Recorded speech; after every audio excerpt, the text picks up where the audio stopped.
میرے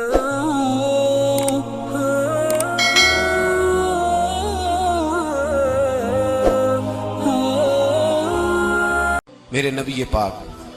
علیہ السلام نے فرمایا جس کے ذمے بہنیں لگ گئی، جس کے ذمے بہنیں جس کے ذمے لگ گئی، باپ کمزور ہو گیا یا باپ انتقال کر گیا، جس کے ذمے بہنوں کی ڈیوٹی لگ گئی، محبوب فرمانے لگے اس نے 3 بہنوں کی اچھی پرورش کی، اچھا ادب سکھایا اور عزت کے ساتھ رخصت کر دیا، یا 2 بہنیں اس کے ذمے لگی، اس نے آداب سکھائے، یہ ابو داؤد شریف ہے، ابن ماجہ ہے، اور پھر ان کو رخصت کر دیا عزت کے ساتھ۔ پھر ایک مقام پہ فرمایا چلو ایک بہن ہی اس کے ذمہ لگی تھی، اس نے ادب سکھائے، آداب سکھائے، عزت سے رخصت کیا، حضور کیا ملے گا؟ فرمایا باقی نیکیوں والوں کو ثواب ملے گا،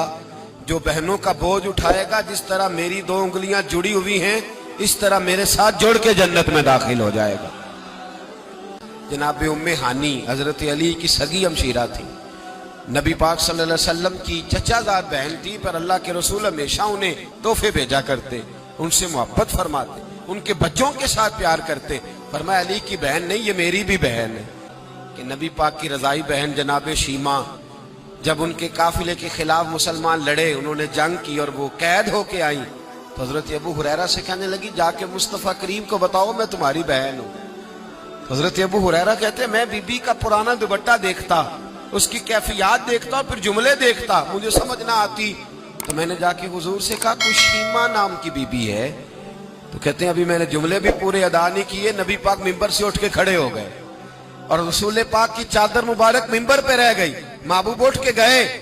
اور پھر جناب شیمہ کو گھر لے گئے اور پھر فرمایا عائشہ کو بلاؤ، فاطمہ کو بلاؤ، سودا رفسہ کو بلاؤ، ان سب سے کہو آؤ دیکھو میری بہن میرے گھر میں آئی۔ یہ رشتوں کا احساس، یہ رشتوں کی کیفیات، یہ درد، یہ سوز، یہ حضور نے ہمیں تعین کر کے دیا ہے، یہ نبی پاک علیہ السلام نے ہمیں بتا کر کے دیا ہے۔ حضور نے ڈھیروں تحفے دیے اور ایسی آفر کی جس کے لیے امت تڑپتی ہے، ترستی ہے۔ حضور نے فرمایا شیمہ اگر تو پسند کرے تو تیرے لیے مدینے میں مکان نہ بنا دوں، اگر تو کہے تو یہاں تیرے لیے مکان نہ بنا دوں، جہاں 70,000 فرشتے روز سلامی دینے آتے، یہاں تیری پکی رہائش نہ کر دوں؟ عرض کی یا رسول اللہ میرے خامند کا گھر، میرے بچوں کا گھر، جہاں میں بیاہی گئی، جن کے حقوق آپ نے بیان فرمائے، میں وہاں جانا چاہتی ہوں۔ حضور نے ڈھیروں تحفے دے کے رخصت کیا۔ تو میرے بھائی بہن کا ایک حدیث ہے مشکات شریف، مشکات میں حدیث ہے، ایک حضور علیہ السلام کے صحابی تھے جو نبی پاک کی بارگاہ میں بیٹھے رہتے تھے، اس پر شارحین نے بڑا کچھ لکھا ہے، کہتے ہیں وہ علم دین حاصل کرتے تھے یا جہاد میں مصروف رہتے تھے۔ ان کا ایک بھائی تھا تو وہ تجارت کرتا تھا، کاروبار کرتا تھا، یہ مشکات ہے۔ ایک دن آ کے عرض کرنے لگے یا رسول اللہ صلی اللہ علیہ وسلم اسے سمجھائے کوئی کام بھی کرے، آپ کے پاس بیٹھا رہتا ہے، ڈیوٹی ساری میں کرتا ہوں۔ تو محبوب فرمانے لگے خاموش ہو جا،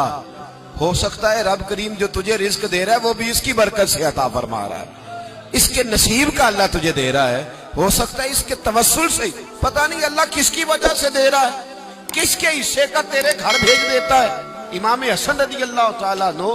جب کسی شخص کو کچھ دینے جایا کرتے تھے تو فرماتے تھے بھائی یہ نصیب تیرا تھا، اللہ نے میرے گھر بھیج کے میری ڈیوٹی لگائی تھی کہ میں تجھ تک پہنچا دوں، میں نہیں لے کے آیا، نصیب تیرا ہی تھا، میرے ذمہ لگا تھا کہ چلو میں بھیج دوں۔ تو یاد رکھیے گا اگر کچھ جگہوں پہ ہمیں حقوق ادا کرنے پڑتے ہیں،